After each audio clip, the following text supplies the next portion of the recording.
माझे नाव प्रमोद आहे आणि मी फक्त 23 वर्षाचा आहे. मी स्वतःला खूप मजबूत ठेवले आहे. 2 वर्षापूर्वी मी पहिल्यांदा शहरात आलो. मी एका खूप मोठ्या बिझनेसमॅनच्या बॉडीगार्डचे काम करत होतो. मी त्यांच्या घरी गेलो. त्यांचे घर एक राजमहल असल्यासारखं खूप मोठा वाडा होता. त्यांची मुलगी होती. ती 19-20 वर्षाची होती.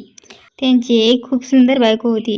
त्यांच्या घरी थोडा वेळ इकडे तिकडे फिरल्यावर मला समजलं की ही त्यांची बायको ही दुसरी आहे. पहिल्या बायकोचे निधन झाले होते आणि त्यामुळेच त्यांच्या पहिल्या बायकोच्या मुलीचे त्यांच्या दुसऱ्या केलेल्या बायकोशी जास्त पटत नव्हते. त्यांची कोणतीच गोष्ट ती ऐकत नव्हती.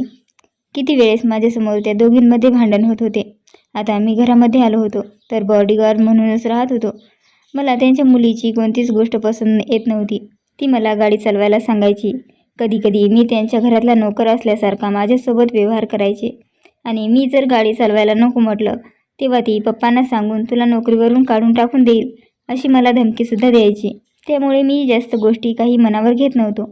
ती जसे बोलते तसे करत होतो. ती श्रीमंत बापाची एक बिघडलेली मुलगी होती. ती कधीच आपल्या मम्मीची गोष्ट ऐकत नव्हती. काही दिवसानंतर माझ्या लक्षात आलं की राकेश भाई हे खूप चांगले होते. ते घरात नसल्यावर त्यांची बायको आणि मुलगी हे आपल्या मर्जीने काही पण करायच्या. एक दिवस साहेबांसोबत मी कंपनीत गेलो. तेव्हा एक फाईल घरी विसरली होती. तेव्हा मला ते साहेबांनी घरी जाऊन आणायला सांगितले. मी फाईल घेण्यासाठी घरी आलो.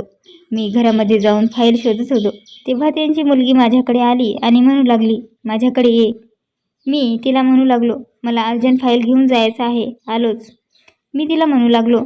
ती माझ्याजवळ आली आणि म्हणू लागली, खरंच यार, तुझी तर खूप मस्त आहे. खरं सांग, तुला कोणी गर्लफ्रेंड आहे का?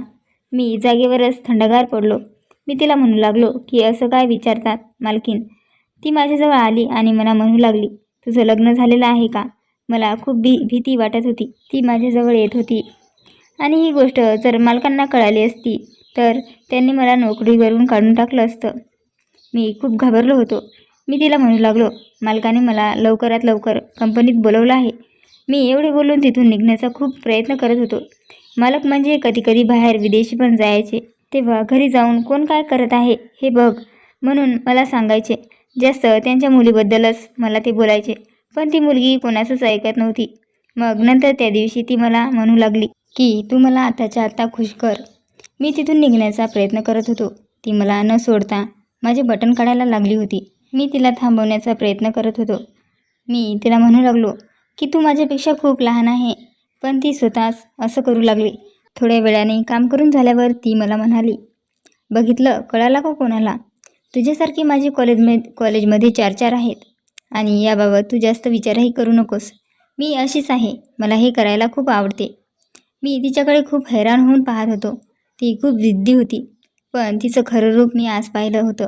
त्याच्यानंतर मी खूप हैराण झालो आणि हे काम झाल्यावर मी कंपनीमध्ये फाईल घेऊन जात असताना मला मालकाच्या बायकोने ओरडले. ती मला म्हणू लागली, थोडं स्टोअरमधून सामान काढायचं आहे, मला थोडी मदत कर. आता त्यांनी असं बोलण्यामुळे मी तिला म्हणू लागलो, मालकांनी मला खूप अर्जंट बोलावलं आहे. तर ती मला म्हणू लागली की 2च मिनिट लागणार आहेत. तेव्हा मालकीण पुढे पुढे चालत होती आणि मी तिला मदत करण्यासाठी मागून चालत जात होतो. स्टोअरमध्ये गेलो तेव्हा मला एक डब्बा काढायचा होता. तो डब्बा आणि 2 प्लेट काढून मी देत होतो. मी तिला म्हणू लागलो, अरे मालकीण, हे तुम्ही काय करत आहात? तेव्हा ती मला म्हणू लागली, तुला तर माहीतच आहे, तुझ्या मालकाच्याने माझे काही होत नाही. माझ्या मायबापाने पैशासाठी त्यांच्यासोबत माझे लग्न केले आहे. मला तो कसलंही सुख देत नाही. मी त्याच्या सुखासाठी खूप तरसत आहे. पण मला काही केल्याने सुख मिळत नाही. मी तिला नाही नाही, हे बरोबर नाही असं म्हणत होतो. पण ती माझ्यावर खूप रागवायला लागली होती. मला म्हणू लागली, तुला तुझी नोकरी नको आहे का? का मी तुझ्या मालकाला सांगून तुला नोकरीवरून काढून टाकायला सांगते? तुझे चांगले यातच होईल. तुला मला खुश करायला लागेल आणि त्यात तुझा फायदा आहे. आणि माझ्या मनात नसूनसुद्धा मी तिला हो म्हणू लागलो. ती एक उपाशी असलेल्या शेरणीसारखी माझ्यावर तुटून पडली होती. माझे गावाकडचे म्हातारे आईवडील आणि भाऊ होता आणि ते सुखात राहावे यासाठी मी शहरात आलेलो होतो. आणि माझ्या छोट्या बहिणीचे लग्न झाले होते आणि त्यामुळे आमच्यावर कर्जही झाले होते. त्याच मजबुरीसाठी मी शहरांमध्ये जाऊन नोकरी करत होतो. मालकाच्या बायकोने आणि त्याच्या मुलीने मला एक त्या दोघांमधला खिलोना बनवले होते आणि जसं वापरता येईल तसं मला ते वापरत होते. त्या दोघीही खूपच या सुखासाठी आतुरलेल्या होत्या. मालकीण म्हणू लागली होती की तुला मी पहिल्या दिवशी पाहिल्यापासूनच मी तुला पसंत केले होते. तुझी दिसायला बॉडी आणि तू मला पहिल्या क्षणामध्येच आवडला होतास. शेवटी तिने हे गोष्ट मला स्पष्ट बोलून दाखवली. आता मी ती फाईल घेऊन कंपनीमध्ये गेलो. माझे दिवसभराचे काम पूर्ण झाले. मी आणि माझा मित्र रूमवर राहत होतो आणि माझ्या डोळ्यासमोर आज दिवसभरात घडलेली पूर्ण विचारचक्र फिरत होते.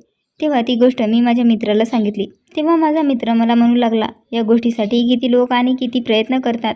तुला तर हे सगळं समोरून मिळत आहे आणि तू याला नको म्हणत आहेस. तुला पैशासोबतच खुशीसुद्धा मिळत आहे. पण मला हे कुठे ना कुठेतरी चुकीचं वाटत होतं. पण मित्रांनी मला खूप समजावून सांगितले की शहरांमध्ये असं खूप चालतं आणि तू असं काही बोलून नोकरी सोडू नको.